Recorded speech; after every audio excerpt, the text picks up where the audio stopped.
Halo Tribuners, Anda sedang menyaksikan live update Tribunnews sore edisi Kamis 14 Juli 2022.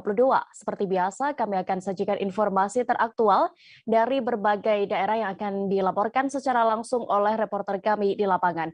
Bersama saya Dea Mita, kurang lebih 1,5 jam ke depan. Inilah live update selengkapnya. Kita menuju kabar pertama Tribuners. Puluhan koper jemaah haji Indonesia terpaksa dibongkar oleh petugas Airgate. Pasalnya ditemukan botol air zam-zam saat koper-koper itu diperiksa menggunakan X-ray di di gudang Airgate Mekah. Dan untuk laporan terkini terkait itu, kami sudah terhubung dengan rekan Aji Bramastra, reporter dari Tribun News. Silakan dengan laporan Anda.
Baik, Dea, terima kasih. Puluhan koper jemaah haji Indonesia terpaksa dibongkar oleh petugas Airgate. Pasalnya ditemukan masih ada jemaah haji Indonesia yang membawa air zam-zam di luar ketentuan. Sebagaimana diketahui, jemaah haji Indonesia ini sebetulnya sudah mendapat jatah air zam-zam sebanyak 5 liter dari pemerintah atau panitia penyelenggara ibadah haji. Tapi masih saja ada jemaah yang membawa sendiri air zam-zam itu dengan cara memasukkan ke dalam koper-koper mereka. Nah, tahun ini pemeriksaan barang bawaan milik jemaah haji memang semakin ketat. Ini karena ada aturan baru di Otoritas Penerbangan Arab Saudi atau GACA atau GACA, ya, di mana mereka melarang 1 liter pun air zam-zam atau bisa dikatakan sedikit pun air zam-zam untuk dibawa baik itu di kabin ataupun di bagasi pesawat. Jadi dalam pemeriksaan ini ada beberapa jemaah haji Indonesia yang ketahuan membawa air zam-zam tersebut. Nah, ini air zam-zam yang ketahuan ini akan berakibat pada delay-nya penerbangan karena pemeriksaan ini akan berakibat semakin panjangnya proses pemeriksaan atau tas-tas jemaah haji itu akan dibongkar begitu ada yang ketahuan. Nah, ini bisa berimbas pada terdelaynya penerbangan pulang ke tanah air. Sebagaimana diketahui, gelombang pertama pemulangan jemaah haji Indonesia dijadwalkan pada tanggal 15 Juli atau hari Jumat besok. Nah, H-2 sebelum jadwal kepulangan, ini tas-tas jemaah haji Indonesia ini akan diperiksa terlebih dahulu oleh petugas Otoritas Penerbangan Arab Saudi. Nah, dari pemeriksaan ini, kalau ada yang ketahuan membawa, maka seluruh tas akan dibongkar untuk dilakukan pemeriksaan ulang, sehingga ini bisa berimbas pada terdelaynya penerbangan. Panitia penyelenggara ibadah haji Indonesia kembali mengimbau kepada jemaah haji Indonesia agar tidak membawa air zam-zam di luar ketentuan, karena percuma saja meskipun disembunyikan lewat cara apapun, yakni biasanya ditutup dengan lakban, itu tetap akan ketahuan karena pemeriksaan tahun ini akan semakin ketat. Jemaah haji Indonesia diimbau untuk tidak membawa karena sudah mendapatkan jatah air zam-zam sebanyak 5 liter. Begitu dia. Baik, Tribuners, rekan Aji juga sudah mendapatkan keterangan dari kasih layanan kedatangan dan kepulangan Daker Bandara Edayanti Dasril. Berikut keterangannya. Itu mungkin adalah jadi pemerintah Saudi memfasilitasi negara-negara yang pemerintahnya tidak memberikan fasilitas pengiriman zam-zam. Kalau jemaah haji Indonesia sudah kita fasilitasi, Mbak. Jadi seluruh jemaah haji saat ini zam-zamnya sudah berada di asrama haji debarkasi. Kita sudah angkut lewat empty flight. Jemaah haji tidak perlu repot-repot lagi membeli zam-zam. Jadi proses city check-in yang kita lakukan tidak seperti negara-negara lain yang mereka mendorong sendiri barang bagasinya, check-in sendiri, nimbang sendiri. Kalau seandainya terjadi over baggage, excess baggage, mereka harus bayar gitu kan. Dan mereka berlelah-lelah mengantri berjam-jam karena proses itu. Sementara jemaah haji Indonesia ketika sudah terjadi penimbangan di sini, pemeriksaan, mereka akan menemukan bagasinya itu di asrama haji debarkasi. Mereka tidak perlu geret-geret lagi, mereka tidak perlu masukkan lagi, mereka tidak perlu bayar ekses bagasi lagi, gitu kan. Nah, kalau untuk mereka yang membeli zam-zam di luar negara-negara, di luar Indonesia, itu karena memang negara mereka tidak memfasilitasi hal tersebut. Karena jemaah haji ketika protap kita 6 jam sampai di airport untuk kepulangan, 4 jam menjelang tersebut mereka sudah masuk ke ke waiting room. Hanya proses imigrasi terus langsung ke waiting room. Tidak ada pemeriksaan lagi, tidak ada check-in bagasi lagi. Itu hanya pemeriksaan walk-through, pemeriksaan orang dan pemeriksaan tas kabin. Badan Narkotika Nasional atau BNN mengungkap 11 kasus peredaran gelap narkotika dengan barang bukti 3 kuintal sabu dan ganja. 11 kasus itu terungkap dalam kurun waktu dari bulan Juni hingga Juli 2022 atau sebulan. Untuk informasi lengkapnya, kami sudah terhubung dengan rekan Versianus Waku, reporter Tribunnews. Silakan dengan laporan Anda.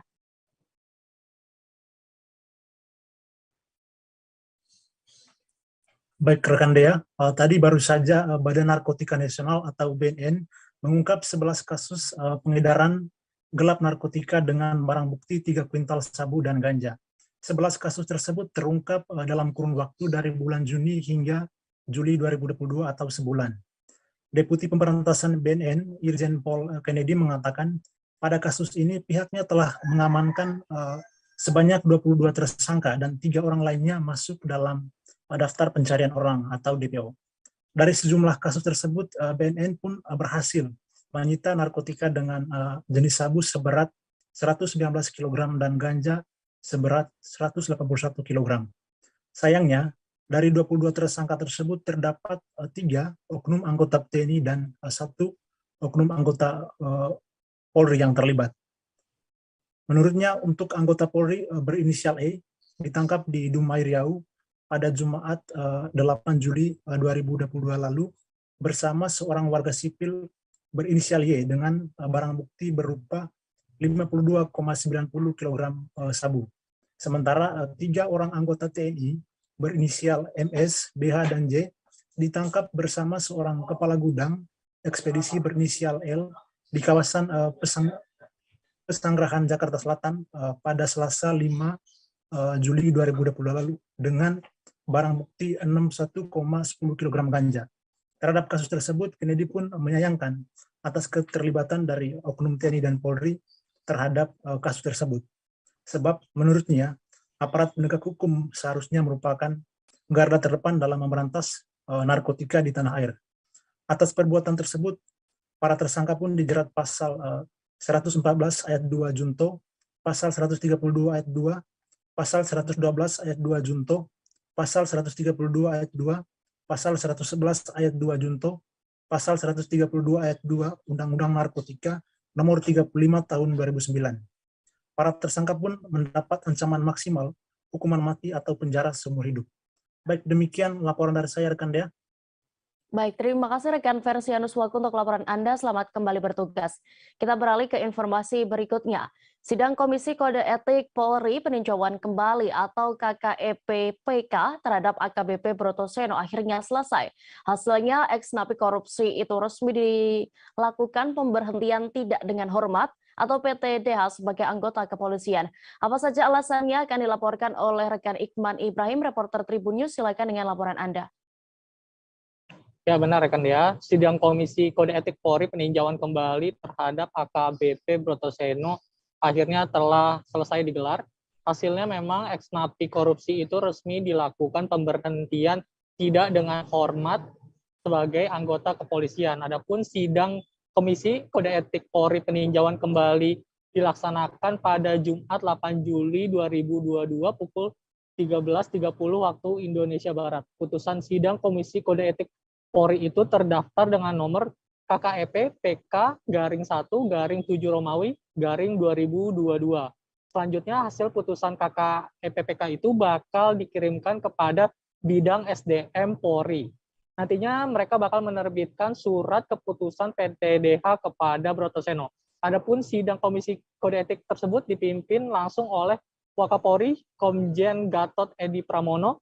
Pembentukan KKP itu juga berdasarkan perintah Kapolri Jenderal Listio Sigit Prabowo. Memang sebagai informasi, nama Brotoseno mencuat seusai disorot oleh Indonesian Corruption Watch. Mereka mempersoalkan Brotoseno yang juga merupakan ex-napi korupsi kembali aktif bertugas di Polri. Diketahui memang Brotoseno sempat bertugas sementara sebagai Divisi Teknologi Informasi dan Komunikasi di Polri. Dia diperbantukan di tempat tersebut seusai bebas dari penjara. Demikian rekan Dea. Baik, berikut Tribuners keterangan dari Kabag Penum Divisi Humas Polri, Kombes Nurul Aziza, selengkapnya kami tampilkan. Assalamualaikum warahmatullahi wabarakatuh. Salam sejahtera untuk kita semua. Yang saya cintai dan saya banggakan ke rekan-rekan media, pada sore hari ini saya akan menyampaikan beberapa update. Yang pertama terkait dengan sidang KKEP PK atas nama AKBP Brotoseno. Hasil dari sidang KKEP PK yang dilaksanakan pada hari Jumat tanggal 8 Juli 2022 pukul 13.30 WIB memutuskan untuk memberatkan putusan sidang Komisi Kode Etik Polri nomor PIP 72 10 Romawi 2020 tanggal 13 Oktober 2020 menjadi sanksi administratif berupa PTD. Decoder CCTV di sekitar rumah dinas Kadifropam Polri Irjen Verdi Sambo, Kompleks Polri Duren 3, Jakarta Selatan langsung diganti seusai insiden baku tembak 2 ajudannya. Namun, Ketua RT setempat mengungkap, padahal CCTV di sekitar kompleks yang tersambung ke pos Satpam itu tidak ada yang rusak. Untuk informasi lebih detailnya, kami sudah terhubung dengan reporter Tribun Jakarta, ada rekan Anas Furkon Hakim. Silakan dengan informasi Anda. Ya, baik, rekan dia. Dalam kasus ini, Tribun Jakarta.com telah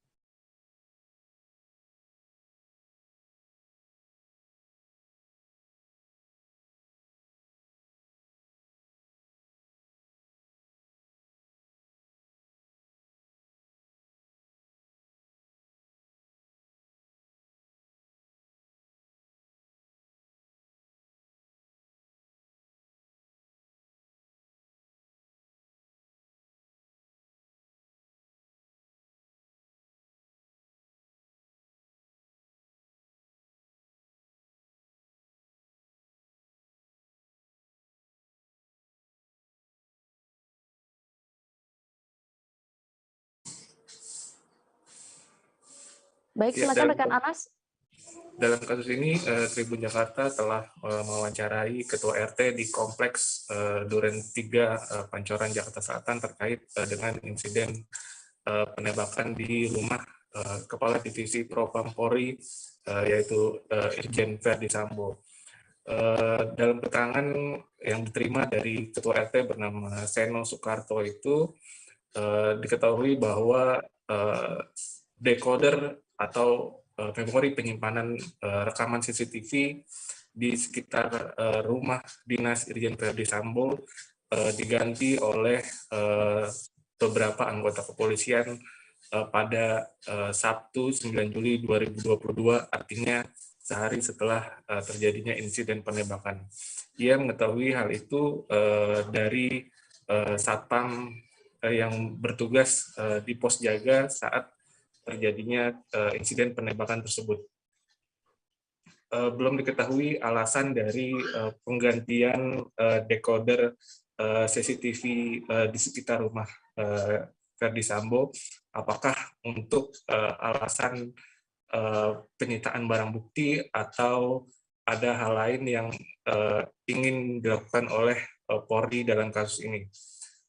Ketua RT juga menyatakan kekesalannya lantaran tidak menerima laporan adanya aksi baku tembak di rumah Kadif Propam Polri. Ia juga menyesalkan pihak kepolisian tidak melapor ketika melakukan olah tempat kejadian perkara pada Selasa malam dan yang kemudian dilanjutkan pada Rabu pagi.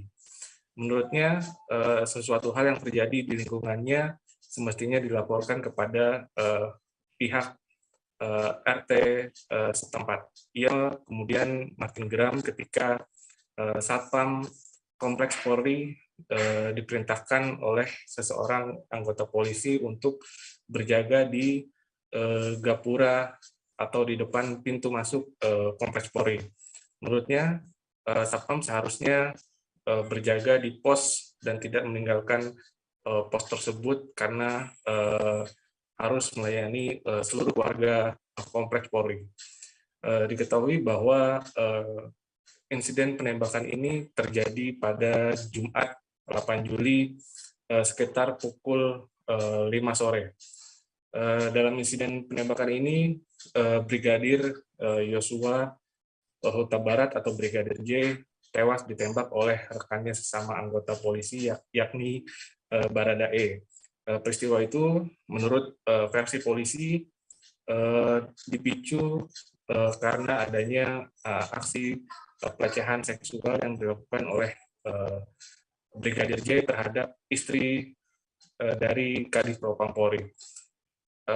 Saat itu istri dari Kadif Propam berteriak meminta pertolongan dan sontak membuat reaksi dari Baradae langsung turun ke bawah untuk memberikan pertolongan. Namun reaksi dari Baradae disambut dengan tembakan dari Brigadir J. Baku tembak pun tak terelakkan hingga menewaskan Brigadir J. Diketahui bahwa dalam baku tembak itu Brigadir J menggunakan senjata jenis HS-9, sedangkan Baradae menggunakan senjata jenis Glock 17.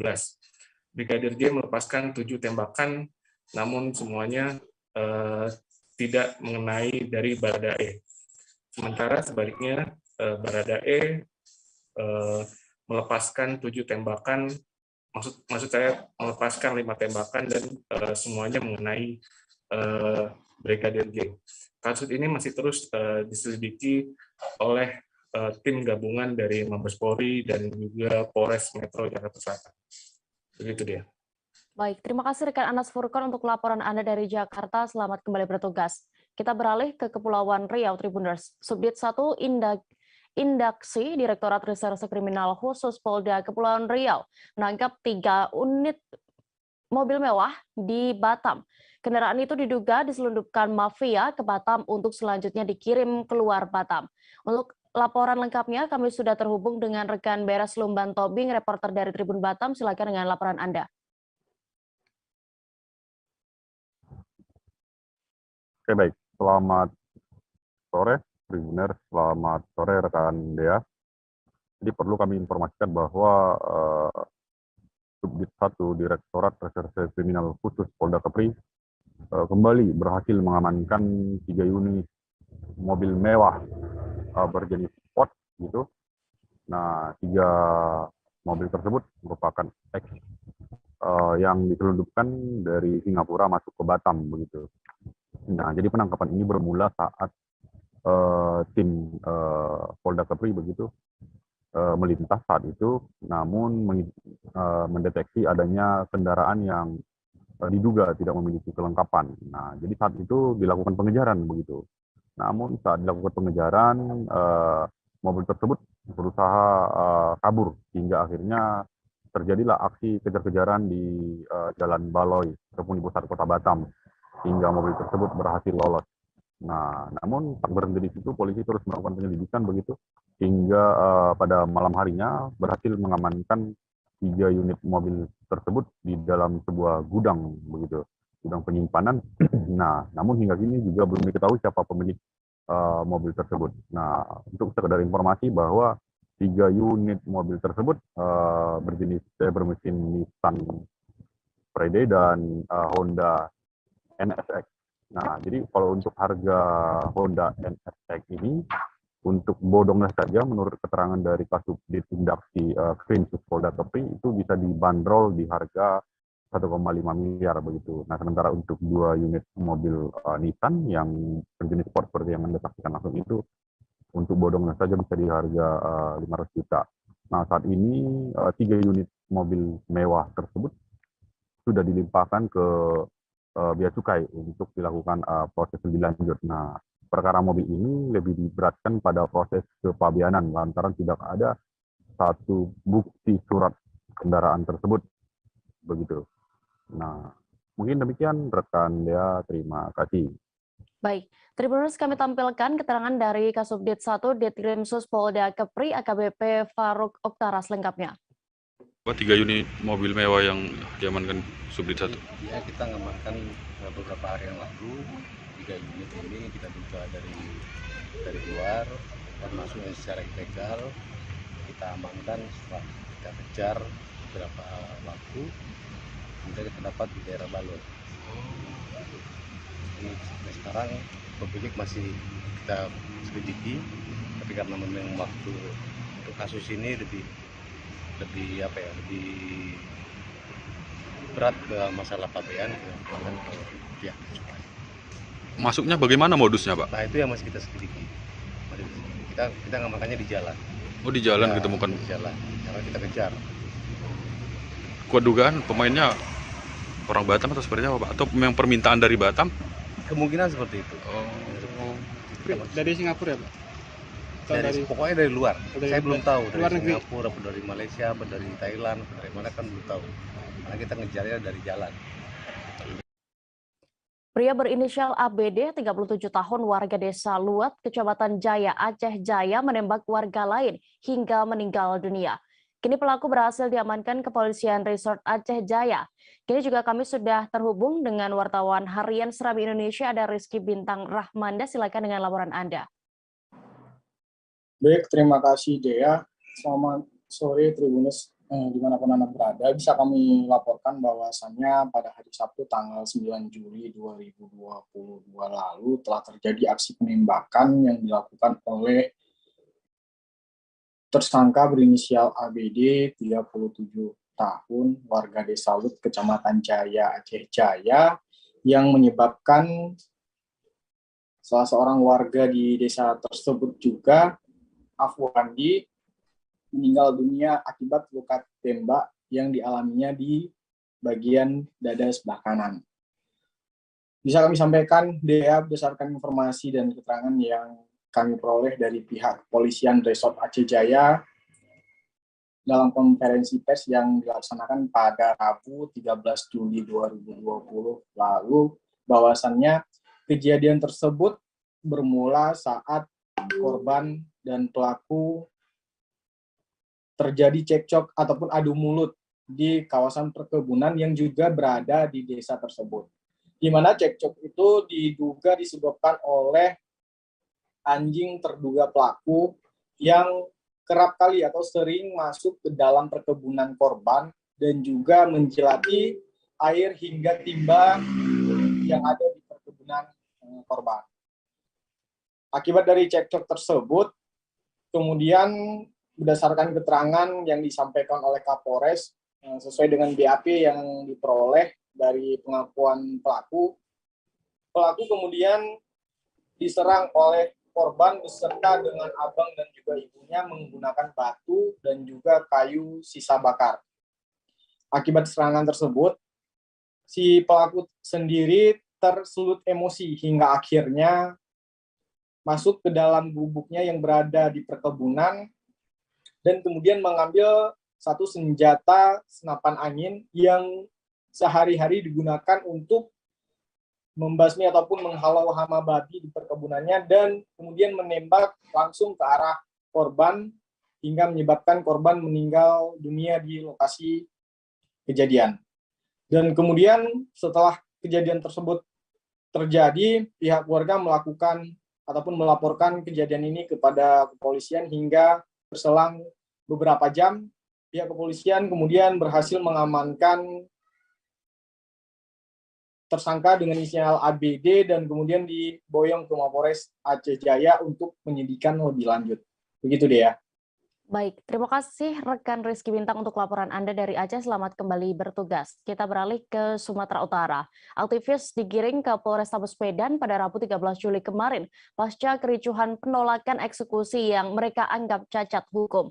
Niko Silalahi, aktivis ternama yang terlibat dalam penolakan itu, babak belur berlumuran darah, bahkan hingga satu giginya copot. Untuk kronologi kejadian ini dan bagaimana situasi di sana saat ini, kami sudah terhubung dengan rekan Vian, reporter Tribun Medan. Silakan dengan laporan Anda.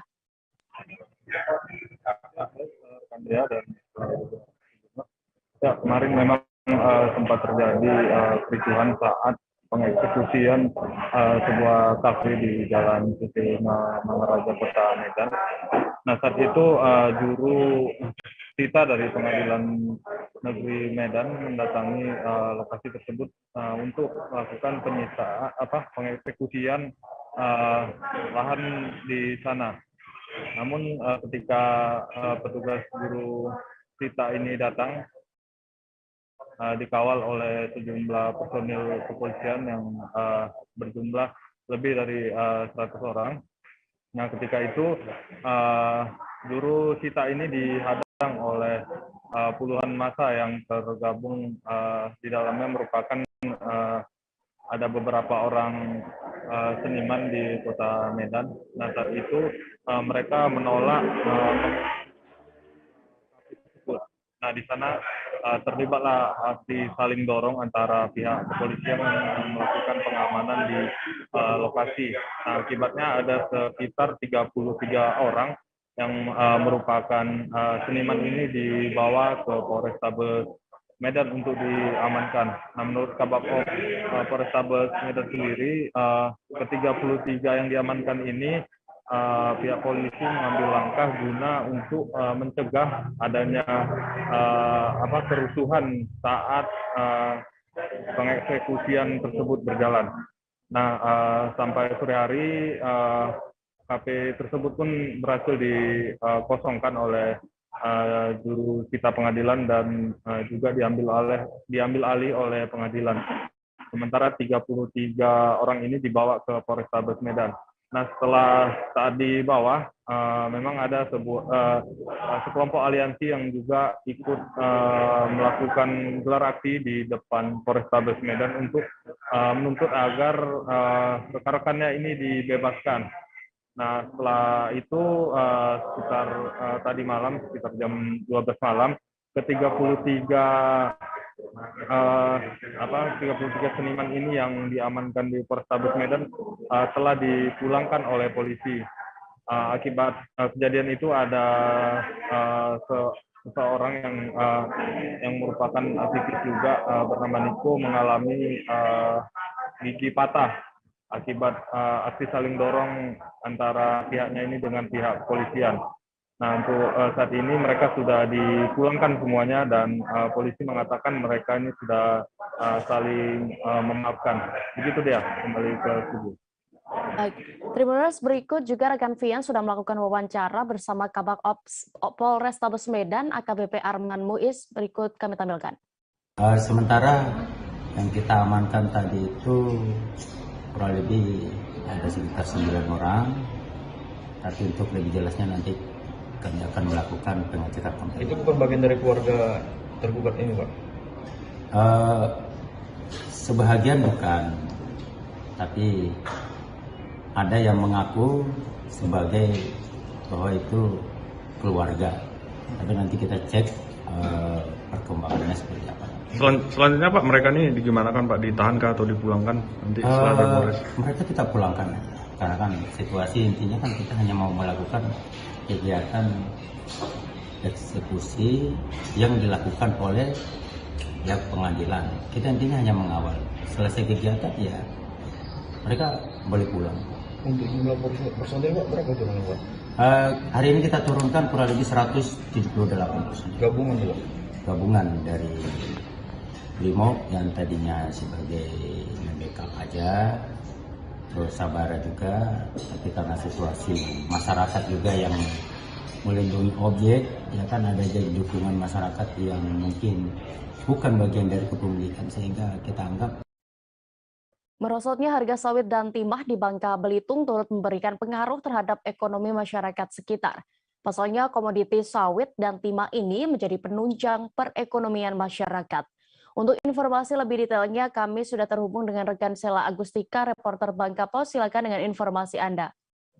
Baik, terima kasih rekan Dea. Memang diketahui saat ini harga sawit dan timah terjadi penurunan yang drastis, di mana komoditi sawit dan timah ini memang menjadi komoditi unggulan yang mendukung perekonomian masyarakat di Bangka Belitung. Bahkan menurunnya harga sawit dan timah saat ini diketahui banyak warga yang rela menjual emasnya untuk memenuhi kebutuhan sehari-hari, di mana diketahui memang emas ini menjadi pilihan warga, khususnya masyarakat di Bangka Belitung, ketika memiliki uang lebih untuk diinvestasikan. Namun apabila ketika mereka membutuhkan uang, maka emas ini akan kembali dijual mereka. Nah, seperti pengakuan dari penjual toko emas ini, bahwa mereka mengakui bahwa saat ini di tengah merosotnya harga sawit dan timah saat ini, penjualan emas di toko emas salah satunya di Gunung Kawi, Kota Pangkal Pinang ini memang terjadi peningkatan untuk penjualan emas dari para konsumen ini, di mana sebelumnya para warga ini berbondong-bondong, di mana sebelumnya ketika harga sawit dan timah ini tinggi, para warga berbondong-bondong mendatangi toko emas untuk membeli emas, sedangkan saat ini memang diketahui banyak para warga yang memilih untuk menjual emas untuk memenuhi kebutuhan sehari-harinya, terutama saat ini memasuki tahun ajaran baru, di mana banyak keperluan masyarakat saat ini. Nah, selain itu juga diketahui untuk harga emas sendiri, dengan turunnya harga sawit dan harga timah saat ini, juga terjadi penurunan untuk harga emas di Bangka Belitung sendiri. Bahkan untuk diakui para penjual emas di toko Gunung Kawi ini, untuk pembelian emas ini sendiri mengalami penurunan hingga 50% dibandingkan sebelumnya. Namun mereka mengakui masih tetap ada warga yang membeli emas, namun tidak seperti pada bulan-bulan yang lalu ketika harga sawit dan harga timah ini tinggi. Mungkin sekian Dea yang dapat saya informasikan. Terima kasih. Baik, terima kasih rekan Sela Agustika untuk laporan Anda. Selamat kembali bertugas. Kita beralih ke Jakarta. Sekelompok pengusaha gas LPG di Bekasi nekat melakukan pengoplosan gas LPG. Mereka menyuntikkan isi tabung 3 kg bersubsidi ke dalam tabung 12 kg dengan harga jualnya yang non-subsidi demi meraup untung. Untuk informasi lebih detailnya, kami sudah terhubung dengan rekan Yusuf Bahtiar, reporter Tribun Jakarta. Silakan.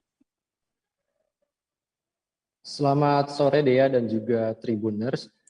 Bisa saya sampaikan dari Kota Bekasi, Jawa Barat, Polres Metro Bekasi Kota baru saja mengungkap kasus praktik culas sekelompok pengusaha gas yang melakukan penyuntikan ataupun oplosan gas LPG 3 kg bersubsidi dengan ke dalam gas LPG 12 kg non subsidi.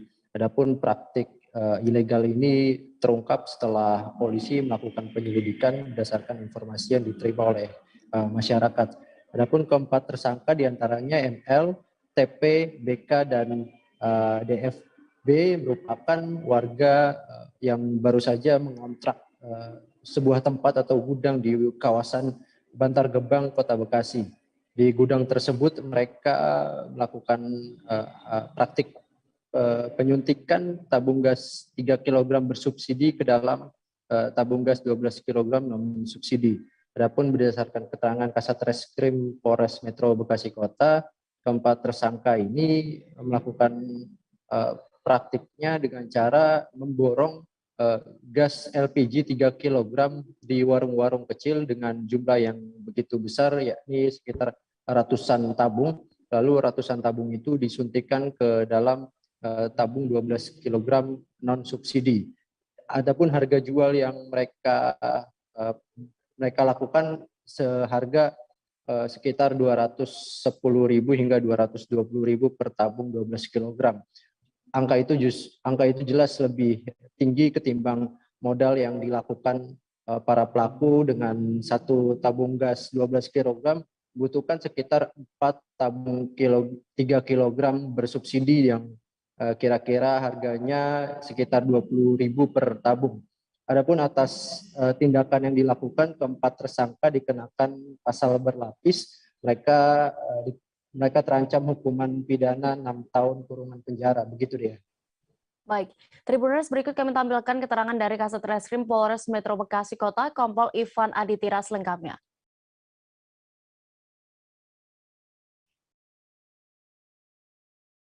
Kejahatan ekonomi, di mana terjadinya satu kecurangan oleh satu kelompok yang menjual bahan bakar gas yang seharusnya dijual dalam keadaan subsidi. Kelompok tersebut mengubah menjadi non subsidi. Artinya ada pelanggaran-pelanggaran migas di dalamnya yang harus dipertanggungjawabkan oleh keempat tersangka ini. TKP-nya ada di wilayah Bantar Gebang. Sekitar 3 atau 4 minggu yang lalu kita temukan, kita amani, dan kita sudah mendapatkan keterangan dari ahli bahwa betul tabung gas 3 kilo itu merupakan gas subsidi yang kemudian dipindahkan oleh pelaku ke tabung 12 kilo dan tabung 50 kilo. Sehingga pelaku menjual dalam keadaan non subsidi. Bandar Udara Halu Oleo, Sulawesi Tenggara akan menerapkan persyaratan terbaru perjalanan pada 17 Juli 2022 mendatang. Syarat terbaru itu sesuai dengan surat edaran Menteri Perhubungan yang sudah diterbitkan.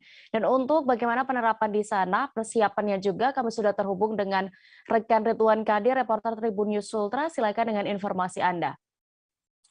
Ya, terima kasih rekan Dea. Dapat saya sampaikan terkait dengan persyaratan penerbangan terbaru di Bandara Udara Halu Oleo Kendari, Provinsi Sulawesi Tenggara, yang di mana peraturan terbaru tersebut akan berlaku mulai 17 Juli 2022 mendatang. Dapat saya sampaikan terkait dengan persyaratannya sendiri, untuk penumpang yang telah melakukan vaksin dengan dosis ketiga atau booster, itu tidak lagi diwajibkan untuk menunjukkan hasil negatif tes antigen maupun tes PCR. Kemudian bagi penumpang yang telah melakukan vaksin dosis kedua, itu diwajibkan menunjukkan hasil negatif tes antigen atau menunjukkan hasil negatif tes PCR. Kemudian bagi penumpang yang masih vaksin dosis pertama, itu diwajibkan untuk menunjukkan hasil negatif tes PCR. Kemudian bagi penumpang yang mempunyai penyakit khusus atau komorbid dalam artian tidak bisa dilakukan vaksinasi, itu persyaratannya diwajibkan untuk menunjukkan hasil negatif tes PCR dan disertakan dengan surat keterangan sehat dari pemerintah, dari rumah sakit pemerintah setempat. Kemudian bagi penumpang yang berusia 6 hingga 17 tahun, itu wajib menunjukkan sertifikat vaksin dosis kedua, sedangkan untuk penumpang yang berusia di bawah 6 tahun, itu diwajibkan untuk menyertakan keluarga untuk pendampingan pada saat penerbangan pesawat. Kembali ke rekan dia. Baik, terima kasih rekan Ridwan Kadir untuk laporan Anda. Selamat kembali bertugas. Kita beralih ke informasi berikutnya. Syarat baru pelaku perjalanan tampaknya akan kembali memberikan angin segar untuk bisnis penyedia layanan tes PCR dan juga antigen.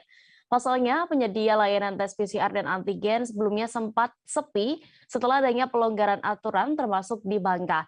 Untuk informasi lebih detailnya terkait ini, kami sudah terhubung dengan rekan Andini Dwi Hasanah, reporter Bangka Pos. Silakan dengan informasi Anda. Baik, terima kasih Firda. Selamat sore Tribuners. Seperti kita ketahui, ada aturan baru untuk penerbangan menggunakan moda transportasi pesawat terbang. Nah, begitu juga berlaku di Kota Pangkal Pinang, Provinsi Bangka Belitung. Nah, aturan baru ini nampaknya memberikan sedikit angin segar untuk para pelaku penyedia jasa rapid antigen dan layanan PCR. Nah, di mana diketahui ini seperti salah satu sampel yang kita ambil di salah satu klinik yang ada di Kota Pangkal Pinang, yaitu klinik Corona. Mereka mengaku bahwa sebelumnya setelah dari aturan yang tidak ada sama sekali pemeriksaan rapid antigen itu, nah itu pemeriksaan bisa 0 pemeriksaan satu harinya, bahkan tidak ada pasien yang melakukan pemeriksaan sama sekali. Nah, setelah adanya aturan itu, meskipun belum berlaku tapi mulai diumumkan dan mulai digaung-gaungkan, aturan itu sedikitnya memberikan dampak kepada pelaku atau klinik-klinik yang ada di Kota Pangkal Pinang ini. Diketahui seperti kemarin itu yang melakukan pemeriksaan rapid antigen untuk penerbangan itu menjadi 10 sampai dengan 20 orang. Nah, para klinik-klinik ini sebetulnya menyebutkan mereka sangat dilematis dengan aturan-aturan baru ini. Karena di satu sisi ketika kasus COVID-19 naik dan aturan penerbangan kembali memberlakukan rapid antigen untuk salah satu syarat penerbangan, bisnis mereka akan terus maju dan berkembang. Sementara mereka juga bersyukur kalau misalkan COVID-19 melandai dan aturan rapid antigen tidak lagi menjadi syarat penerbangan. Namun dengan demikian lama-kelamaan mereka tahu bahwa usaha atau bisnis mereka itu akan tergerus oleh waktu karena tidak lagi digunakan. Namun seperti klinik Promedik yang memang notabene itu adalah laboratorium klinik, jadi untuk pemeriksaan antigen itu adalah tambahan usaha atau tambahan bisnis mereka. Jadi walaupun tidak ada rapid antigen seperti Promedik, itu laboratorium Promedik maksud saya, itu mereka tetap optimis bakal tetap bersaing dan berjalan di Kota Pangkal Pinang meskipun nanti rapid antigen juga tidak lagi digunakan. Demikian Dea. Baik, terima kasih rekan Andini Dwi Hasanah untuk laporan Anda dari Bangka Belitung. Selamat kembali bertugas. Kita beralih ke Jakarta. Sidang lanjutan terdakwa Irjen Napoleon Bonaparte di Pengadilan Negeri Jakarta Selatan menghadirkan ex-Panglima FPI Maman Suryadi sebagai saksi dalam sidang kasus dugaan kekerasan terhadap YouTuber MKC pada hari ini Kamis 14 Juli 2022. Dalam sidang ini, JPU juga menghadirkan satu saksi lain bernama Dedi Wahyudi. Dan sebagai apa Dedi Wahyudi ini, kami sudah terhubung dengan rekan Fandi Permana, reporter Tribun News. Silakan dengan laporan Anda. Ya baik, selamat sore Tribuners dan Dea di studio. Pada hari ini, hari Kamis 14 Juli 2022 dilanjutkan sidang terhadap perkara kasus dugaan penganiayaan terhadap YouTuber Muhammad KC atau MKC dengan terdakwa Irjen Napoleon Bonaparte, di mana pada hari ini merupakan agenda sidang yang beragendakan untuk masih penghadiran saksi dari jaksa penuntut umum, di mana ada 2 saksi, yakni ex Panglima Laskar FPI Maman Suryadi dan juga Dedi Wahyudi. dan keduanya merupakan saksi yang sama-sama menghuni rutan Bareskrim Polri, di mana saat peristiwa penganiayaan itu terjadi, mereka menyaksikan penganiayaan terhadap NPC yang terjadi pada 21 Agustus 2021 lalu. Dan ada fakta menarik dalam sidang kali ini, di mana salah satu saksi yang dihadirkan jaksa penuntut umum mencabut keterangannya yang sudah tertuang dalam berita acara pemeriksaan dalam penyidikan di Bareskrim Polri, yaitu dari saksi Maman Suryadi. Adapun alasan Maman mencabut keterangannya atau mencabut BAP-nya, diantaranya Maman merasa tertekan dalam pemeriksaan oleh penyidik yang sudah dilakukan selama 3 kali. Selain itu juga atas pencabutan ini, Irjen Napoleon juga langsung mengkonfirmasi dan juga merespon apa alasan dari pencabutan BAP tersebut. Tadi di dalam persidangan disebutkan bahwa Irjen Napoleon menanyakan langsung kepada Maman apakah dia menyaksikan langsung dari kasus penganiayaan di mana terdakwa Napoleon disebutkan melumuri kotoran terhadap korban, yaitu Muhammad PC. Dan Maman Suryadi hanya menjawab bahwa dia bilang saya telah mencabut BAP. Tidak sampai di situ, Napoleon Bonaparte lalu mengklarifikasi lagi terkait dengan pencabutan BAP tersebut dengan menanyakan dalam BAP tangan kanan memegang kotoran, memukul dengan mendorong keras hingga kepala MKC membentur dinding hingga melumuri kotoran tersebut sebanyak 2 kali. Dan langsung dijawab oleh Maman Suryadi bahwa tidak ada kronologi peristiwa itu. Kemudian Maman kembali menyatakan bahwa pencabutan BAP-nya dalam persidangan kali ini, dia menyatakan bahwa saya mencabut BAP saya karena waktu saya dipanggil dan di BAP sebanyak 3 kali saya merasa ada tekanan. Dan saya akan menyampaikannya dalam fakta persidangan hari ini. Atas pernyataan itu, Napoleon juga bereaksi bahwa ia masih mengkonfirmasi ulang terkait dengan pernyataan Maman tersebut dengan menyebutkan, padahal tadi sudah disampaikan oleh JPU atas pernyataan jaksa bahwa saudara mengatakan saya hanya melumuri, tidak memukul. Terhadap perbedaan ini apa sikap saudara? Tanya Napoleon terhadap Maman Suryadi, dan Maman lagi-lagi menjawab saya mencabut BAP. Dan selain itu juga dihadirkan barang bukti terkait dengan dugaan penganiayaan tersebut, di antaranya ada kain pel dan juga ember yang sengaja ditunjukkan oleh jaksa untuk memperkuat keterangan Maman Suryadi sebagaimana yang sudah tertuang dalam BAP.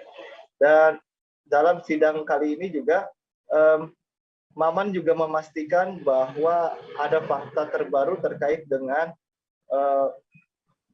dugaan Irjen Napoleon melakukan atau melumuri kotoran terhadap MKC, di mana tadi Napoleon juga bertanya, kemudian tadi di BAP menyebutkan saya melumuri kotoran sendirian tanpa dibantu orang lain, apakah itu betul?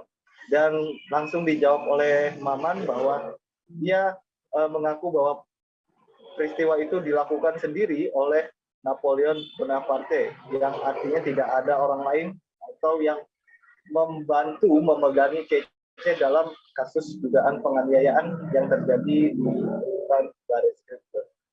Dan rencananya sidang lanjutan juga akan dilanjutkan pada minggu depan atau 21 Juli 2022, di mana rencananya agenda tersebut akan menghadirkan saksi dari Irjen Napoleon Bonaparte. Ya. Baik, Tribuners, rekan Fandi sudah juga mendapatkan keterangan dari Irjen Napoleon Bonaparte selaku terdakwa. Berikut keterangannya. Jadi begini, sebagus-bagusnya rekayasa itu akhirnya juga lambat laun akan tercium bau busuknya. Apalagi kalau rekayasa itu dibuat abal-abal kacangan. Kayak begini. Ini semakin menurunkan integritas kepercayaan publik kepada proses penyidikan yang dilakukan oleh Barreskrim. Dan ini berlanjut terus bisa. Hari ini, sampai hari ini, sudah 7 orang saksi mencabut dan membatalkan keterangan yang diberikannya di BAP yang merugikan saya. Ini sebenarnya ada apa sih? Yang satu tidak melakukan dijeblos-jebloskan, yang lain mungkin ditutup-tutupi, katanya media, katanya publik. Ya, jangan begitu, jangan zalim, jangan kejam, karena apa? Allah tidak tidur. Akan lebih dipermalukan kalau begitu terus berjalan. Ya, pelan-pelan sudah mulai terungkap. Jadi saya yakin bangsa Indonesia, netizen, publik itu cerdas dalam melihat bagaimana peristiwa yang sebenarnya terjadi, bisa mencium. Tidak perlu ilmu tinggi-tinggi untuk begini, untuk melihat, mendapatkan keadilan dan kebenaran nyata. Ya. Aksi yang sudah diajukan di JPU kan cenderung meringankan, Jenderal. Bukan cenderung meringankan, memang sangat meringankan, seperti asasi ada charge. Ya, terus berarti dari pihak Jenderal sendiri ada kemungkinan ada saksi perlu menghadirkan saksi ada chat atau itu sudah cukup? Kalau itu sudah banyak seperti itu, ngapain lagi saya membela diri? Saya juga nggak membela diri. Apa yang saya lakukan dari awal saya sebutkan. Yang tidak saya lakukan nggak mau dong. Wakil Gubernur DKI Jakarta Ahmad Riza Patria meninjau halte integrasi Tebet, Jakarta Selatan. Riza ingin melihat kondisi di moda transportasi, terutama di angkutan kota, imbas kasus pelecehan seksual yang meningkat.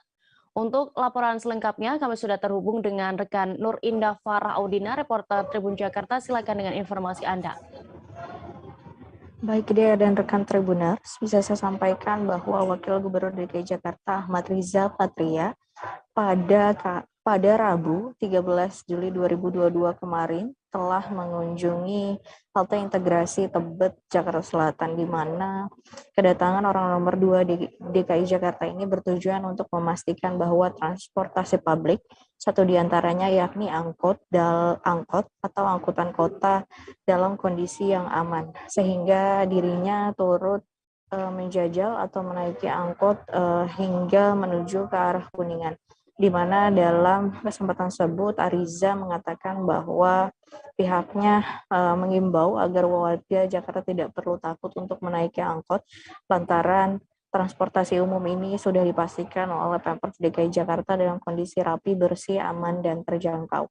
Kemudian dalam kesempatan tersebut juga Ariza diketahui melakukan atau menaiki angkot ini dan meninjau lokasi halte integrasi lantaran beberapa waktu lalu viralnya kasus pelecehan seksual di dalam angkot yang dialami oleh seorang perempuan berinisial AF yang kemudian videonya viral dan menampilkan si pelaku pelecehan seksual. Dalam kesempatan tersebut juga Ariza mengatakan bahwa pihaknya, yakni Pemprov DKI Jakarta, tidak jadi atau membatalkan wacana kebijakan pemisahan perempuan dan wanita di dalam angkot. Namun dirinya melakukan upaya pencegahan, yakni dengan rencananya membuat kebijakan atau regulasi yang komprehensif untuk menanggulangi atau meminimalisir pelecehan di dalam angkot, yakni beberapa diantaranya seperti memasang CCTV di dalam angkot, kemudian nantinya juga akan ada stiker pengaduan, yakni dengan nomor aduan 112 dan nomor WhatsApp yang tersedia. Kemudian nantinya supir-supir angkot juga bakal dibekali oleh pengetahuan dan bimbingan untuk menjaga keamanan kebersihan di dalam angkutan kota. Seperti itu, Dea. Baik, Tribuners, rekan Nur Indah juga sudah melakukan wawancara bersama Wakil Gubernur DKI Jakarta Ahmad Riza Patria. Berikut keterangannya. Datang ke halte integrasi Tebet untuk melihat kondisi angkot dan juga nanti akan naik angkot untuk memastikan bahwa transportasi publik di Jakarta itu bersih, rapi, aman, dan terjangkau. Saya ingin memastikan kepada warga Jakarta tidak usah takut naik transportasi publik termasuk angkot. Tadi saya tanya sama warga, alhamdulillah warga merasa aman dan nyaman. Namun demikian memang ada peningkatan ya kasus pelecehan seksual. Di tahun 2020 itu 8, 2007 itu 2021 itu 7, 2022 itu 15. Kebakaran hebat terjadi di Karonggong, Kelurahan Tondon Mamulu, Makale, Tanah Toraja. Insiden itu menghanguskan sebuah bangunan salon kecantikan dan 2 rumah saat pemilik tertidur. Untuk laporan lengkapnya kami sudah terhubung dengan reporter Tribun Timur, ada rekan Ridwan Abbas, silakan dengan laporan Anda. Baik, selamat sore Dea, selamat sore Tribuners. Kebakaran terjadi di lingkungan Karonggong, Kelurahan Tondon Mamulu, Makale, Tanah Toraja pada Selasa 12 Juli 2022. Peristiwa itu menghanguskan 2 unit rumah dan salon kecantikan yang juga usaha milik salah satu korban. Pemilik rumah diketahui adalah kakak beradik, yakni Pendeta Daniel Kendek dan Lewi Kendek alias Papa Beril, yang juga pemilik salon Beril yang rata dengan tanah akibat dilalap api. Menurut keterangan saudara korban bernama Yohanes Massa, penyebabnya sampai saat ini belum diketahui, namun ia menduga akibat hubungan arus pendek listrik di rumah Papa Beril. Api begitu cepat membesar karena perlengkapan salon yang disimpan di rumah merupakan material mudah terbakar. Dan dalam waktu singkat juga api merembet ke rumah saudaranya yang memang letaknya saling berdekatan, yakni rumah Bapak Pendeta Daniel Kendek. Ya. Informasi terkini menurut keterangan anak pertama Pak Lewi Kendek yang bernama Beril, peristiwa itu terjadi pukul 11.30 malam saat mereka tengah tertidur. Ya, tidak ada korban jiwa dalam peristiwa ini, namun kerugian diperkirakan mencapai 500 juta. Pemadam kebakaran tiba di lokasi sekitar 20 menit setelah kejadian. 3 unit damkar diturunkan untuk memadamkan api dan dibantu oleh warga sekitar. Namun karena material yang mudah terbakar, yakni speaker dan kain untuk keperluan dekorasi, sehingga api baru dapat dipadamkan sekitar 1,5 jam. Ya, dikonfirmasi terpisah lagi, karena shock tadi, anak Bapak Beril ini, ia mengatakan saat itu ia melihat api di kamar adiknya, setelah mendengar suara atap seng yang terjatuh. Setelah ia memeriksa sumber suara, ia menyaksikan melihat api di kamar adiknya dan segera membangunkan seluruh keluarganya. Ya. Dan setelah berhasil keluar dari rumah, baru Bapak Beril menelpon pemadam kebakaran. Ya, demikian Dea. Baik, terima kasih rekan Ridwan Abbas untuk laporan Anda. Selamat kembali bertugas. Kita beralih ke informasi berikutnya. Terima kasih Dea. Ruko di Pasar Sungai Pinyuh, Mempawah, Kalimantan Barat hangus terbakar. Lokasi kebakaran itu tepatnya berdampingan dengan markas polisi militer di Jalan Sungai Pinyuh, Mempawah. Nahasnya lagi, insiden itu juga mengakibatkan 27 bangunan turut terbakar. Untuk kronologi kejadian, kami sudah terhubung dengan rekan Ramadan, reporter Tribun Pontianak. Silakan dengan informasi Anda. Ya, selamat sore Dea, serta Tribuners semuanya. Ya, Tribuners, memang kita informasikan yang benar, pada Rabu 13 Juli 2022 sekitar pukul 8.30 terjadi peristiwa besar di Kabupaten Mempawah, tepatnya yaitu di sekitar kawasan Pasar Mempawah, Pasar Sungai Pinyuh ya, Pasar Sungai Pinyuh yang berada di Kecamatan Sungai Pinyuh, Kabupaten Mempawah, Kalimantan Barat, di mana pada pagi hari kemarin terjadi peristiwa kebakaran yang menghanguskan kurang lebih 27 bangunan berdasarkan rilis data yang dikeluarkan oleh kepolisian, di mana dari 27 bangunan tersebut 20 diantaranya itu adalah ruko dan 6-nya lagi rumah warga, dan 1 unitnya itu rumah walet atau rumah sarang guru walet.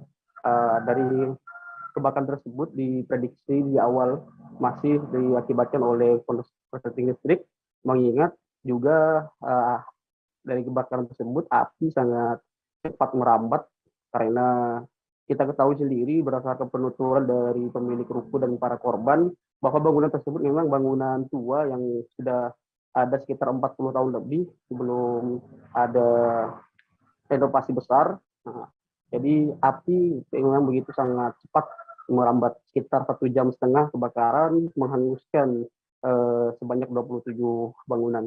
Pada hari kejadian juga setelah pasca api berhasil dipadamkan, Wakil Bupati Mempawah Pak Muhammad Pagi juga langsung tiba di lokasi memberikan semangat kepada tim pemadam.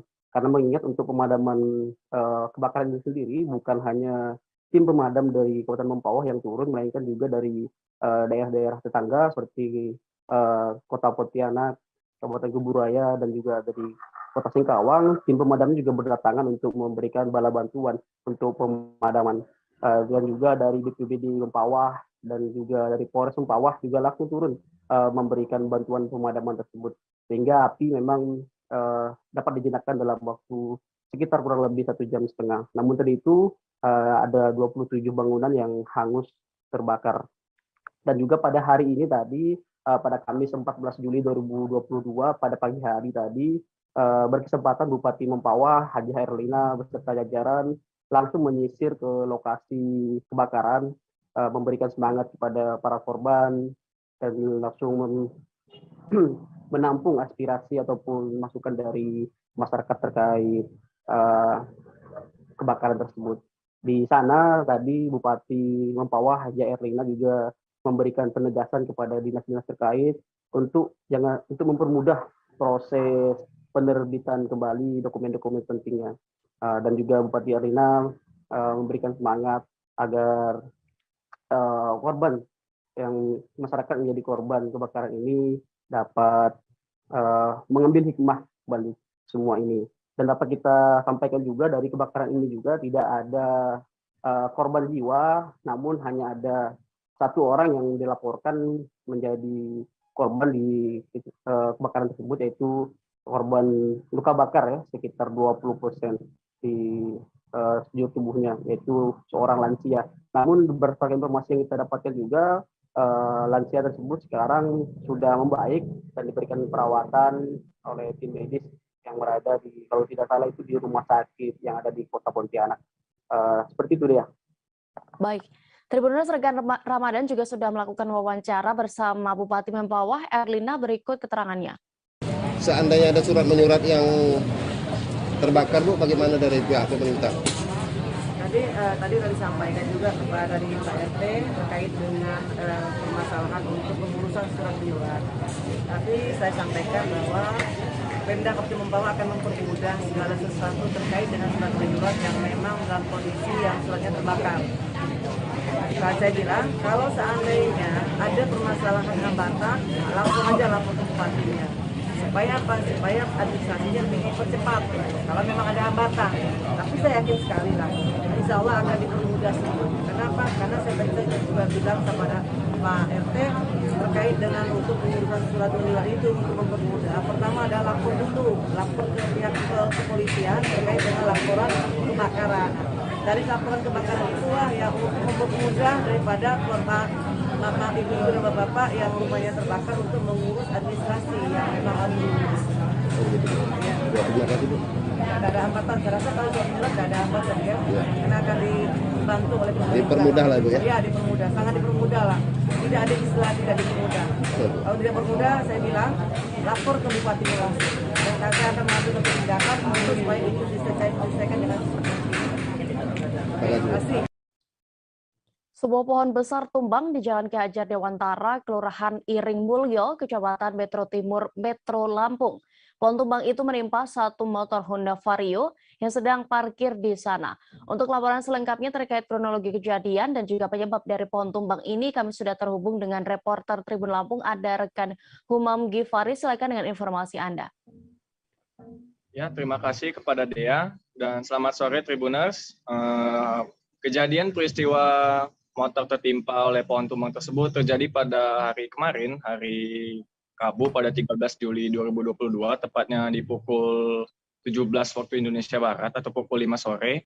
Kejadian tersebut terjadi secara tiba-tiba karena menurut pengakuan dari korban, pemilik motor itu sendiri, dia belum sempat 5 menit duduk di tempat angkringan yang berada tepat di sebelah dari pohon tumbang tersebut, dan tiba-tiba terdengar suara ranting patah ataupun ranting yang ingin rubuh gitu ya. Kemudian pohon yang besar tersebut, yaitu yang pohon yang berjenis randu, yang menurut pengakuan warga sudah berumur lebih dari 50 tahun tersebut, langsung roboh ke arah utara atau ke samping dari bangunan TK yang berada di Jalan Ki Hajar Dewantara, Kelurahan Iring Mulyo, Kecamatan Metro Timur, Metro Lampung. Kejadian ini menyebabkan kerugian material bagi pemilik motor berjenis Honda Vario yang berwarna merah, dan untuk pada peristiwa ini tidak ada korban jiwa, sehingga pada kesempatan kemarin saya bertanya kepada BPBD Kota Metro. Kepala BPBD Kota Metro yaitu bernama Firdaus mengatakan bahwa timnya telah melakukan tindakan, yaitu tindakan mitigasi kepada korban dengan cara menyelamatkan motornya yang sudah tertimpa, dan informasi terkini motor tersebut sudah diselamatkan, yaitu selesai pada kemarin malam pukul 18.30 waktu Indonesia Barat. Kejadian ini memakan waktu sekitar 1,5 jam dalam proses evakuasi motornya, dan untuk kerusakannya yang paling parah yaitu di bagian stang motor depan. Dan menurut pengakuan korban, motor tersebut masih dalam proses cicilan, sehingga korban akan melakukan klaim asuransi kepada pihak asuransi yang sudah menanggung dari kredit motor korban tersebut. Kembali ke Dea. Baik, terima kasih rekan Humam untuk laporan Anda dari Lampung. Selamat kembali bertugas. Kita beralih ke informasi berikutnya.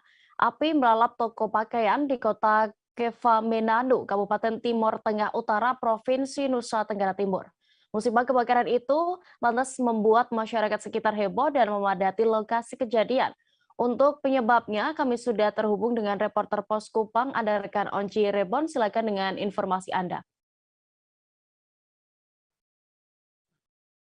Baik, rekan Dea, saya melaporkan langsung dari Kota Kevamenanu, Kabupaten Timur Tengah Utara, bahwa pada hari Rabu, tanggal 13 Juli kemarin, terjadi insiden kebakaran sebuah toko pakaian di Kota Kevamenanu, Kabupaten Timur Tengah Utara, Provinsi Nusa Tenggara Timur.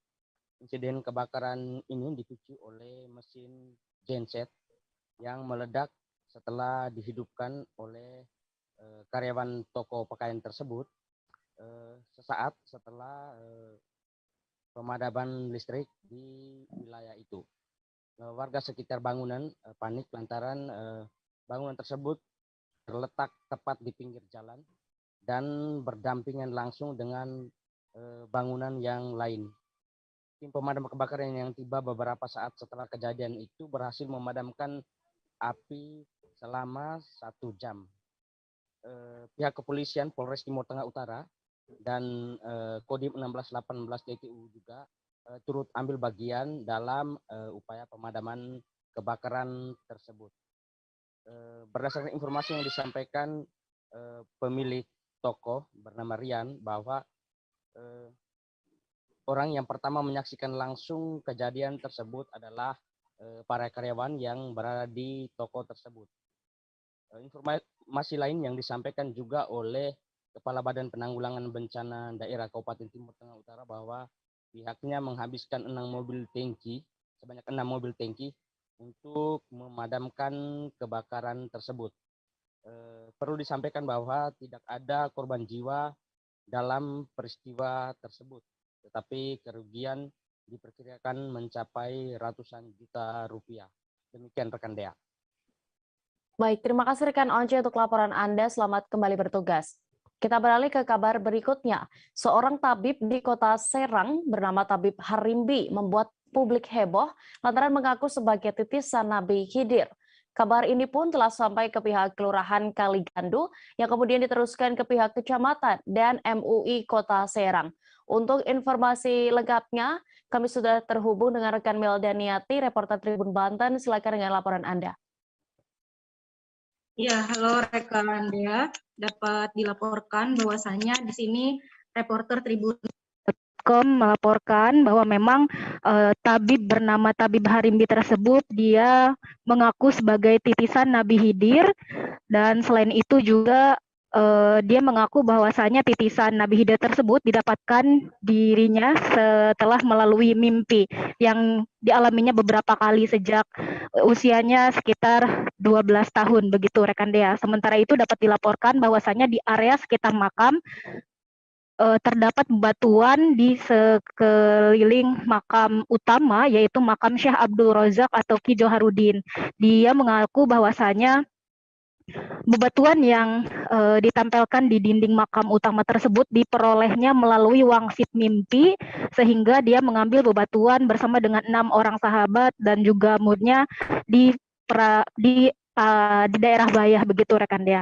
Selain itu juga di area makam terdapat lafaz jalalah kemudian yang dituliskan di pusaran makam syekh tersebut, kemudian juga di dinding-dinding makam terdapat lafaz jalalah, kemudian ada juga lafaz kaligrafi bertuliskan Khidir dan di bawahnya tertulis nama Tabib Harimbi. Nah, selain itu juga di area makam terdapat sebuah sumur bernama Cahaya Nurtin. Di aula makam, di aula sekitar juga terdapat sebuah musola, kemudian juga kamar mandi dan aula. Di area aula terdapat 2 buah lemari kaca dan di sana terdapat 2 buah jubah berwarna hitam dan juga coklat yang di belakangnya bertuliskan kaligrafi Khidir.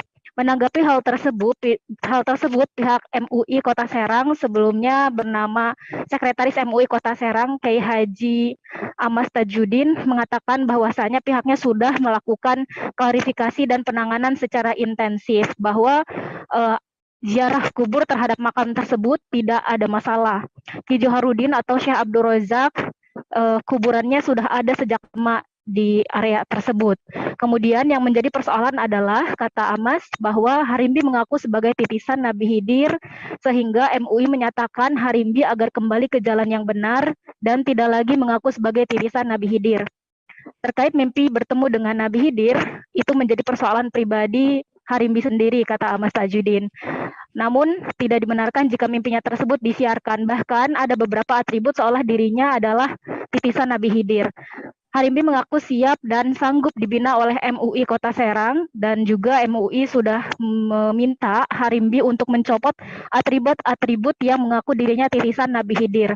Sementara itu juga saat dikonfirmasi, Harimbi menyatakan dirinya tidak mengaku sebagai titisan Nabi Khidir, melainkan ilmu yang dia milikinya untuk mengobati berbagai macam penyakit adalah diperoleh dari titisan ilmu dari Nabi Khidir itu sendiri. Begitu rekan Dea. Baik. Dan selain itu juga Harimbi siap untuk dibina. Begitu rekan Dea. Baik, terima kasih rekan Melda dan berikut Tribuners kami tampilkan keterangan dari Sekretaris MUI Kota Serang, Kiai Haji Amas Tajudin selengkapnya. Ditulis nama dari jenazah yang ada di kuburan itu. Oleh karena itu MUI dalam rekomendasi dan pendapat hukum meminta kepada Tabib Harimbi agar menghapus tulisan kaligrafi itu, diganti dan atau tidak diganti dengan nama Ki Buyut Joharudin atau Syekh Abdul Razak. Kabar berikutnya datang dari Riau. Badan Narkotika Nasional atau BNN Kota Pekanbaru menyebut peredaran narkotika di tempat hiburan malam mulai berkurang. Meski begitu, THM masih menjadi lokasi rawan peredaran gelap narkotika yang harus diawasi. Untuk informasi lebih lengkapnya, kami sudah terhubung dengan reporter Tribun Pekanbaru, ada rekan Fernando Sikumbang. Silakan dengan informasi Anda. Oke, terima kasih Dea. Selamat sore Tribuner semua.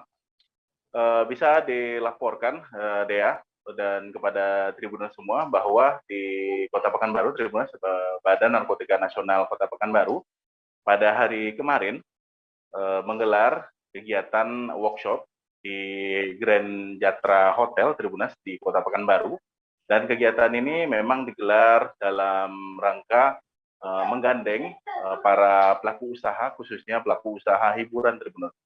Jadi memang diketahui pihak BNN pun menyampaikan dalam workshop tersebut bahwa memang tempat hiburan menjadi satu dari tempat yang cukup rawan peredaran narkoba di Kota Pekanbaru. Apalagi memang Kota Pekanbaru saat ini BNN mencatat kondisinya memang sudah masuk wilayah hitam peredaran narkotika, Tribuners. Dan kepada para pelaku usaha hiburan di Kota Pekanbaru, Kepala BNN Kota Pekanbaru, Febri Firmanto, mengatakan pada sesi wawancara kemarin, Dea menyampaikan bahwa memang saat ini terjadi penurunan atau mulai berkurang peredaran narkoba di tempat hiburan malam. Dan memang di tempat hiburan malam tersebut sudah ditelusuri oleh tim BNN, memang sudah terjadi penurunan cukup drastis selama 2 tahun belakangan ini. Namun demikian, tim BNN Kota Pekanbaru tidak berhenti begitu saja. Mereka tetap berupaya melakukan proses penelusuran dan juga siap menindak bila nantinya tempat hiburan tersebut terdapat peredaran narkoba. Jadi ia mengingatkan pada workshop tersebut agar pengelola hiburan malam tidak panik ketika tim BNN melakukan inspeksi nantinya ke tempat hiburan tersebut bila mendapati informasi terkait adanya dugaan peredaran gelap narkotika di tempat hiburan tersebut, Dea. Dan pihak BNN sendiri mengaku tempat hiburan saat ini sudah mulai berkoordinasi dengan pihak BNN, dan pihak BNN pun sangat terbuka bila nantinya pihak pengelola hiburan nantinya ingin dan bersedia nantinya digelar sosialisasi kepada internal pengelola hiburan malam tersebut. Dan pihak hiburan malam sendiri bisa ikut serta dalam rencana aksi Tribuners dengan cara menggelar secara internal untuk tes urin bagi para karyawan dan staf dari hiburan malam yang ada di Kota Pekanbaru. Jadi BNN Kota Pekanbaru juga mengingatkan bahwa para staf dan juga karyawan di hiburan malam bisa melakukan deteksi dini untuk peredaran narkoba dari segi internal dulu dengan cara rutin menggelar tes urin. Dan pihak BNN Kota Pekanbaru pun siap dan nantinya Tribuners mendukung proses tes urin tersebut, Tribuners, karena memang hal itu menjadi satu upaya deteksi dini dalam mencegah peredaran gelap narkoba di Pekanbaru, Tribuners. Nah, seperti diketahui memang Kota Pekanbaru memang cukup banyak, Tribuners, tempat hiburan malam di Kota Pekanbaru. Maka dari itu pihak BNN sendiri juga mengajak masyarakat agar nantinya tidak terlibat dalam peredaran narkotika baik di luar tempat hiburan malam maupun di dalam tempat hiburan malam nantinya. Karena pihak BNN nantinya siap menindak siapa saja para pelaku dugaan penyalahgunaan narkoba maupun narkotika di tempat hiburan malam. Dan pihak pengelola nantinya diimbau lebih antisipasi, mengambil langkah antisipasi agar nantinya di tempat hiburan tersebut tidak terdapat narkotika, apalagi dikhawatirkan adanya pengunjung yang memang membawa narkotika dari luar tempat hiburan. Begitu, Dea. Demikian laporan dari Kota Pekanbaru, Dea. Kembali ke Dea di studio. Baik, Tribuners, rekan Fernando juga sudah mendapatkan keterangan dari Kepala BNN Kota Pekanbaru, Febri Firmanto. Berikut selengkapnya kami tampilkan. Elemen masyarakat, khususnya tempat hiburan atau pelaku usaha itu dapat juga membantu melaksanakan kegiatan deteksi dini seperti tes urin untuk di lingkungan mereka atau melakukan sosialisasi untuk di internal mereka. Besar harapan kami intinya untuk kita bersama-sama itu mewujudkan Pekanbaru bersih dari narkotika atau Pekanbaru bersinar. Pak, untuk saat ini Pak di tempat-tempat hiburan masih cukup banyak ditemukan atau seperti apa nih saat ini Pak? Lokasi atau keadaan Pekanbaru saat ini kita bisa bilang sudah dibilang untuk tahun ini lah ya, tahun ini minim lah, agak minim untuk ditemukan narkotika. Tapi tadi saya tekankan oleh ke semua mereka itu kan, saya berharap jangan sampai ada peredaran di dalam lingkungan mereka, karena kita tidak bisa memungkiri bahwa tempat hiburan itu adalah tempat utamanya terjadinya peredaran itu. Kami berharap kita sama-sama saling menjaga BNN Kota Pekanbaru mereka sebagai pengusaha juga sama-sama kita bersinergi, sama-sama berusaha untuk tidak ada terjadi peredaran narkotika. Kepala BNPT Komjen Pol Boy Rafli Amar memanen jagung hibrida di kawasan terpadu Nusantara atau KTN Turen Kabupaten Malang pada hari ini Kamis 14 Juli 2022.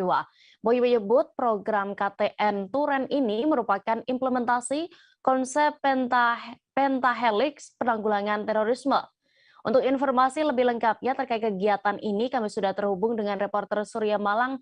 Ada rekan Erwin Wicaksono, silakan dengan informasi Anda. Ya, baik, terima kasih, Dea. Ya, sementara ini berdasarkan yang kami dapat dari lapangan, baru saja Boy Rafli Amar memanen jagung yang merupakan program pemberdayaan bagi para ex-napi terorisme agar bisa berdaya guna dan memiliki daya saing ekonomi agar bisa menghidupi penghidupannya begitu. Nah, di Kabupaten Malang sendiri terdapat 3 area kawasan Nusantara tersebut, yakni ada di Kecamatan Turen, Jabung, dan Wojokusumo. Dan kemudian Boy Rafli menegaskan bahwa program-program pemberdayaan bagi napi terorisme masih dilakukan hingga kini dan akan diproyeksikan akan terus ada peningkatan terkait dengan program-program pertanian yang sudah dicanangkan oleh BNPT. Nah, dalam kesempatan tersebut, usai memanen jagung di Kecamatan Turen, Boy Rafli Amar juga menyerahkan bantuan-bantuan alat pertanian dan juga bibit-bibit pertanian seperti sayuran dan buah untuk para petani dan para ex-napi terorisme tersebut agar dapat berdaya guna di bidang pertanian. Dan acara ditutup dengan ramah tamah dan penyerahan bantuan, dan kemudian Boy Rafli Amar melanjutkan program kerjanya di wilayah yang lain. Begitu, Dea. Baik, Tribuners, berikut keterangan dari Kepala BNPT Komjen Pol Boy Rafli Amar terkait kegiatan ini, selengkapnya kami tampilkan. Saya bahwa sampah dari Komisi 3 DPR RI dan Bapak Bupati Malang, Muhammad Samsi, dan seluruh rekan-rekan, kita sangat bersyukur hari ini setelah hampir 4 bulan kita melakukan soft launching penanaman jagung, penanaman alpukat, dan pembuatan lokasi lahan ternak yang ada di bagian belakang tempat kita ini. Pada akhirnya hari ini kita bisa menyaksikan perdana jagung yang ditanamkan pada akhir bulan Maret lalu telah bisa dapat dipanen. Jadi sebagai informasi bahwa ini sebenarnya adalah milik dari koperasi Arta Harmoni Bangsa yang merupakan dibentuk bersama dengan pemerintah daerah antara BNPT dengan Pemda, dan kami melibatkan tokoh-tokoh masyarakat, mengundang ex narapidana terorisme yang menjadi mitra deradikalisasi, masuk penyintas menjadi anggota koperasi. Jadi semua hasil panen ini adalah dalam rangka meningkatkan tingkat. Beralih ke Sulawesi Barat, seekor buaya yang sebelumnya ditangkap oleh warga desa Gatungan, Kecamatan Campalagian, Poloman, kembali dilepas di saluran irigasi persawahan. Buaya berukuran dengan panjang 1,5 meter lebih ini dilepas karena warga kebingungan hewan reptil itu harus dibawa kemana. Untuk informasi lebih detailnya, kami sudah terhubung dengan rekan Hasan Basri, reporter Tribun Sulbar. Silakan dengan informasi Anda. Iya, baik rekan dia. Benar rekan dia bahwa seekor buaya yang ditangkap pada Selasa 2 hari lalu ini memang sempat dilepas di saluran irigasi persawahan di Desa Gatungan, Kecamatan Campalagian, Kabupaten Poloman. Namun sehari berikutnya buaya tersebut kembali ditangkap warga karena warga setempat khawatir jangan sampai mengancam nyawa anak-anak yang kerap bermain dan berenang di saluran irigasi tersebut. Adapun proses penangkapan yang dilakukan oleh warga setempat itu menggunakan tali dan sebatang kayu, kemudian dikalungkan pada buaya tersebut yang sedang melintas di saluran irigasi. dan buaya yang telah ditangkap ini kembali dibawa ke sebuah sungai yang memang jauh dari pemukiman warga, jaraknya kurang lebih hampir 3 kilo dari lokasi awal tempat penemuan buaya tersebut. Sekedar informasi bahwa penangkapan buaya ini memang sempat menghebohkan warga setempat karena baru kali ini seekor buaya muncul di sekitar wilayah tersebut. Buaya ini ukurannya hampir mencapai 2 meter. Begitu rekan Dea. Baik, Tribuners, terkait ini juga rekan kami sudah melakukan wawancara bersama salah seorang warga setempat, Marsidin, berikut keterangannya. Pakai tali tadi, tangkap. Pakai tali ya. Memang sudah sering kelihatan ini buaya. Barusan ini Pak. Baru ya. Setelah keluarga Pak khawatir tidak dengan ya, khawatir kalau ditangkap ya. Kalau saya mah jangan ditangkap karena baru saja. Tapi harapannya Pak kepada pemerintah supaya bisa dicarikan tempat aman. Iya, harapannya supaya pemerintah diberikan tempat aman untuk buaya. Supaya tidak membahayakan di sini. Membahayakan ya. Iya. Siapa nama Pak? Marsin. Maijen Purnawirawan Seno Soekarto yang merupakan Ketua RT Kompleks Polri Duren 3 mengungkap kekecewaannya lantaran polisi sempat seakan menutupi insiden yang menewaskan Brigadir Yosua Huta Barat. Terlebih adanya pergantian CCTV di kawasan kompleksnya tanpa izin.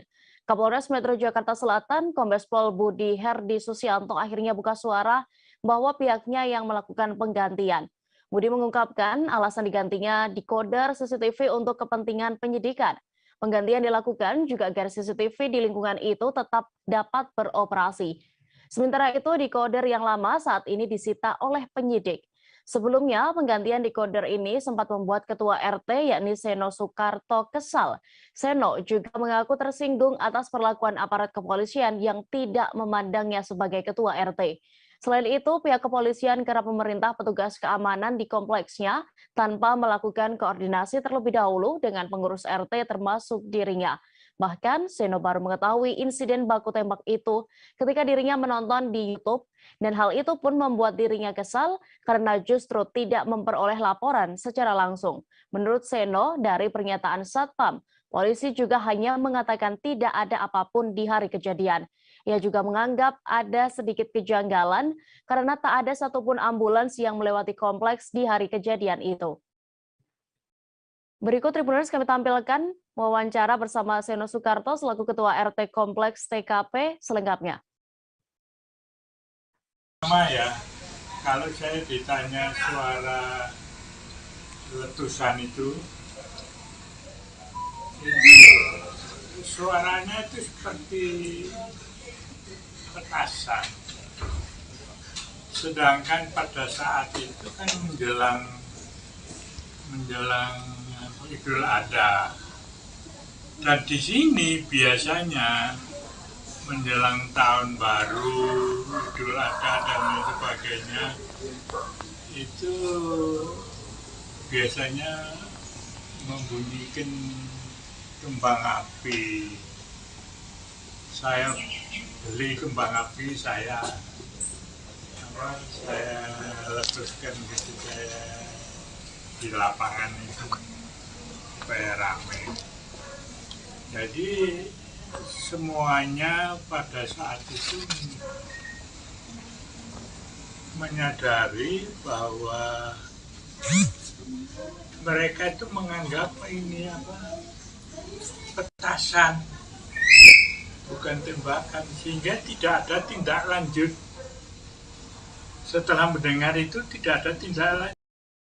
Hampir sepekan kasus baku tembak di rumah dinas Kadif Propam Polri, Irjen Pol Verdi Sambo menjadi perhatian publik. Sejauh ini sejumlah fakta di lokasi kejadian diungkap oleh sosok Ketua RT 05 RW 01 Kompleks Polri Duren 3 yakni Maijen Purnawirawan Seno Soekarto. Nama Seno Soekarto menjadi perbincangan lantaran banyak mengungkap fakta terkait insiden yang merenggut nyawa Brigadir Yosua Huta Barat. Selain berani mengungkapkan fakta di TKP, ia juga tak segan mengungkapkan kekesalannya terhadap petugas yang berada di lokasi. Ternyata sosok Seno Soekarto sendiri merupakan pensiunan Polri yang memiliki karir mentereng. Seno merupakan pensiunan Jenderal Bintang 2 berpangkat akhir Maijen Pol Purnawirawan atau sekarang Irjen Pol. Pangkat Maijen didapat kala ia menjadi anggota kepolisian, saat itu TNI Polri masih bergabung di bawah naungan ABRI. Sehingga para perwira tinggi polisi menyandang pangkat yang sama dengan TNI Angkatan Darat. Pria kelahiran tahun 1938 ini pernah menjabat sebagai Kapolda Aceh dan kemudian menjabat sebagai Kapolda Sumut. Adapun jabatan terakhirnya semasa dinas yakni sebagai Asisten Kapolri Bidang Perencanaan Umum dan Anggaran atau Asrena Kapolri.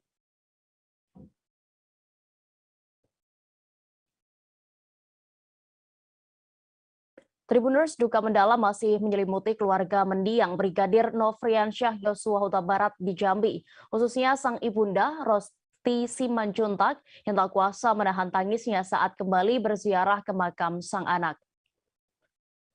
Sambil masih terus menangis, ia mencoba ikhlas dengan kepergian Brigadir Yosua. Rosti berulang kali mengatakan bahwa keluarga yakin Brigadir Yosua akan mendapatkan tempat terbaik bersama Tuhan.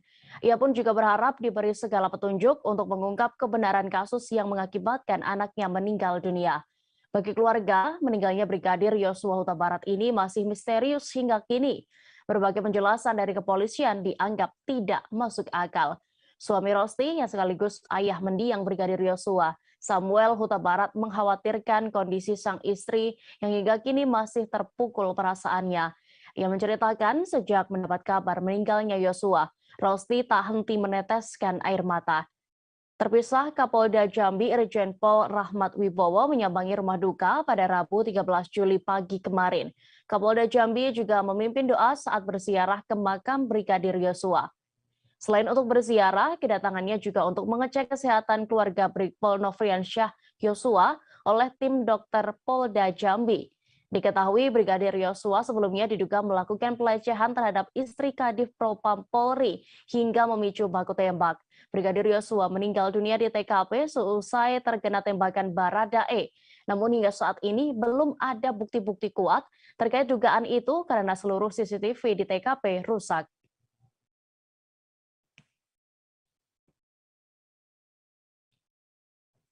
Komisi Nasional Hak Asasi Manusia atau Komnas HAM bertekad untuk mengawal penyelidikan kasus baku tembak antara ajudan Kadif Propam Polri Irjen Verdi Sambo. Tak hanya mengawal, Komnas HAM juga secara independen telah melakukan penyelidikan sejak kasus ini mencuat. Hal ini dipaparkan dalam konferensi pers di Mabes Polri pada Rabu 13 Juli kemarin. Terkait kasus ini, Kapolri Jenderal Polisi Listio Sigit Prabowo telah memerintahkan jajarannya membentuk tim khusus. Listio juga sudah berkoordinasi dengan pihak eksternal institusi Polri. Dalam hal ini, satu di antaranya adalah Komnas HAM untuk mengawal kasus itu. Komisioner Komnas HAM Hoirul Ana menyebut pihaknya sudah bertemu dengan dua pejabat tim khusus penyelidikan.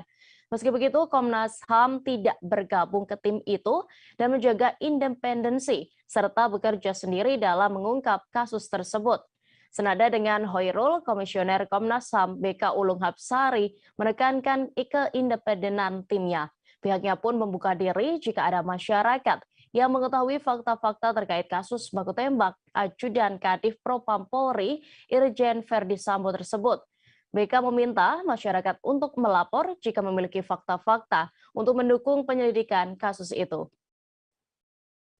Berikut kami tampilkan keterangan dari Komisioner Komnas HAM BK Ulung Hapsara terkait kasus ini selengkapnya.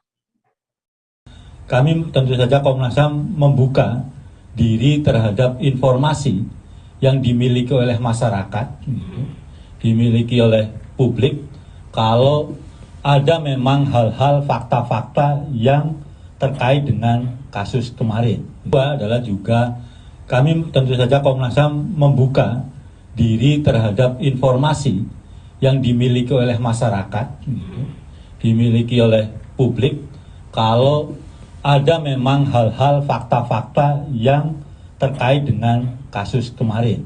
Bisa disampaikan ke Komnas HAM. Itu untuk apa? Tentu saja jadi Beralih ke informasi berikutnya, bentrokan diduga dua kelompok organisasi masyarakat atau ormas pecah di sekitaran SGC Cikarang, Kabupaten Bekasi pada Rabu 13 Juli petang kemarin. Bahkan masa bentrokan menggunakan petasan hingga membuat kawasan sekitar memerah membara. Tak hanya petasan, dua kelompok yang bertikai juga membawa batu atau kayu panjang dan batu. Peristiwa ini sempat membuat kemacetan di jalanan di sekitar SGC. Aksi tawuran itu kemudian dibubarkan petugas kepolisian yang datang menyisir lokasi bentrokan setelah beberapa menit.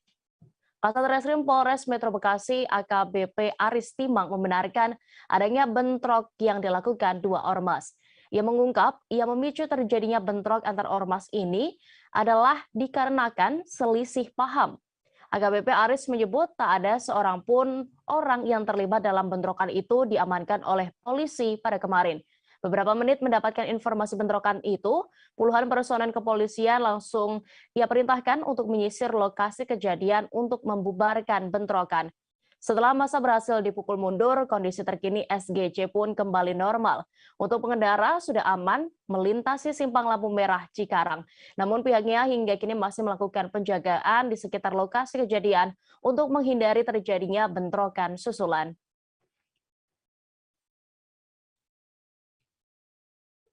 Informasi tadi sekaligus menutup perjumpaan kita dalam live update kali ini. Jangan lupa juga Tribuners saksikan kembali live update Tribun News petang pukul 6:30 nanti di seluruh kanal YouTube Tribun Network. Saya Dea Mita beserta kru yang bertugas pamit. Terima kasih dan sampai jumpa.